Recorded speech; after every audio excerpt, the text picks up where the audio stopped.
FM with DJ Chinny. Dear Max FM, magandang hapon, Chin, at sa lahat ng mga tagapakinig ng inyong programa. Ako po ay humihingi ng advice dahil sa magulong kaisipan ko ngayon. Sobrang gulo. Ito ay dahil kay Joey.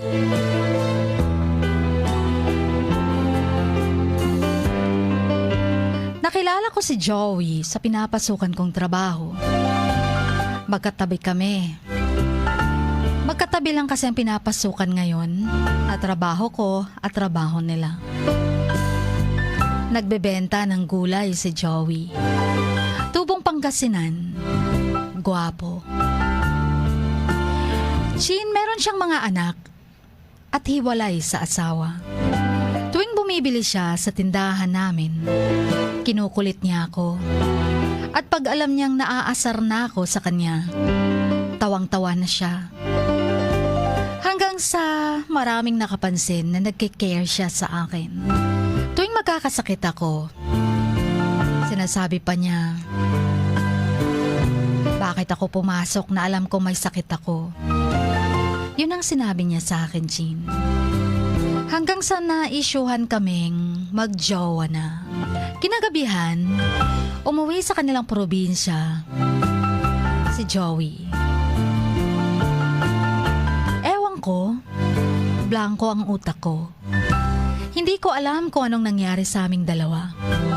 Maraming katanungan sa isip ko na hindi ko masagot.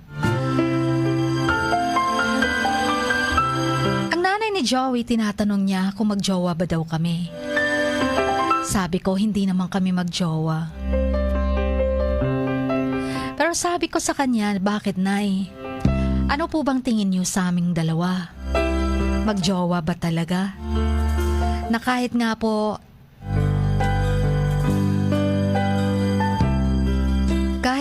ako, hindi ko din alam.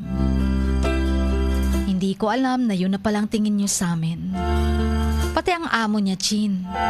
Tinatanong ako kung kami ba. Ang sabi ko naman, hindi po talaga kami. Pero parang hirap silang paniwalaan yun. Hanggang sa bumalik si Joey sa trabaho niya. Araw-araw kaming nagkikita na. Hanggang sa nagkainuman sila. Narinig ko ang pinag-usapan nila. Na ano nga ba daw magagawa niya? May asawa daw siya. Hanggang sa hindi ko na siya pinapansin. Pero siya naman itong nagpapapansin. Hindi ko siya kinakausap, Chin. Dahil ayaw kong maulit ang nangyari sa amin. Kaya umiiwas na ako. Iwasan ko na lang siya para hindi na ako masaktan ulit. Hanggang sa lumipat ako ng ibang work. Pero magkatabi lang din sa trabaho nila.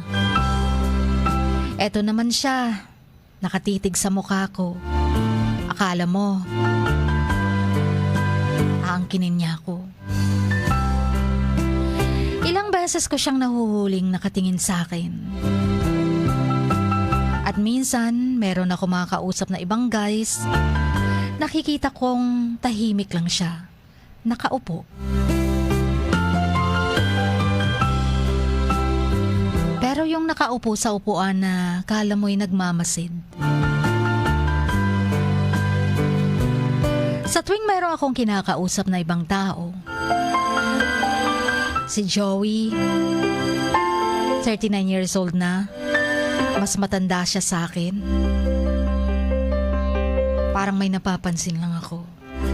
Mas matanda siya sa akin ng ilang taon. Pero bakit ganon? Kahit hindi ko siya iniisip, bigla-bigla na lang akong kinakabahan. Akala mo bang may mangyayari na kinakailangan kong huminto? Ayun nga, kailangan kong huminto dahil nagkaroon ako ng allergies. Para gumaling ako, at sa awa ng Diyos, nadinig niya ang panalangin ko sa kanya.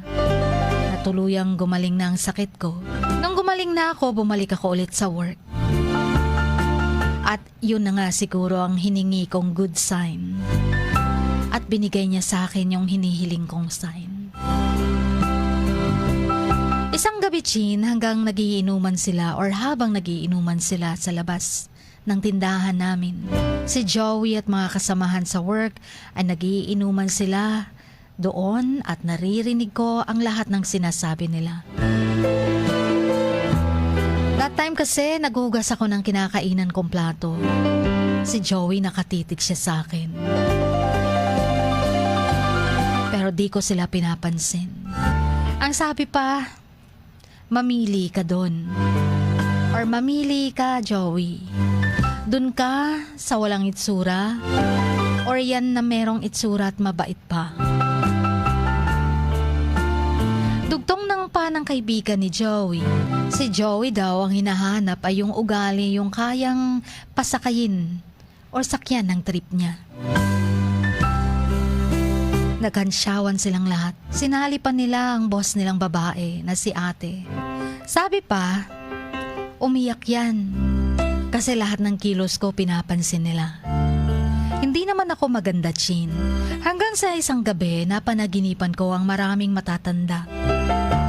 Iba-iba ang mga mukha nila. Sa isang garden na punong-puno ng mga halaman. Meron isang matanda na magkatabi kami sa pinatatayuan naming dalawa. Nakatuon ang pansin kay Joey. Kakulay itim ang damit niya. Tinatanong ko kung sino yung matanda. Naisip ko bakit siya nagpapakita sa panaginip ko. Naguguluhan ako, Chin. Hindi ko alam kung anong balak niya sa akin. Ano bang gusto niyang mangyari. Gabi-gabi, nakikita pa rin kami ni Joey sa work. Kasi panggabi ako hanggang 1 a.m. sila. Please, naguguluhan na ako kung anong gagawin ko. Sa tuwing nagiinuman sila, ako yung ginagawa nilang pulutan. Minsan naririnig kong, "Baby Joey, dun siya oh." Tinuturo pa ng kaibigan ng tindahan namin, Jean. Sana mapayuhan niyo ako. Maraming salamat kung sakasakaling mababasa mo ito. Sa YouTube ko na lang pakikinggan ng aking sulat. By the way, Chin, wala po akong number na ilalagay kasi nakigamit lang ako sa bayaw ko ng phone. At hanggang dito na lamang.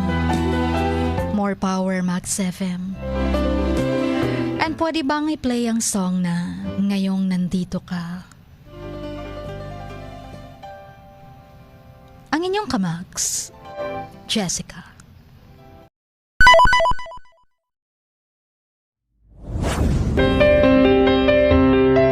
Sing like no one is listening. Love like you've never been hurt. Dance like nobody is watching. And live like it is heaven on earth.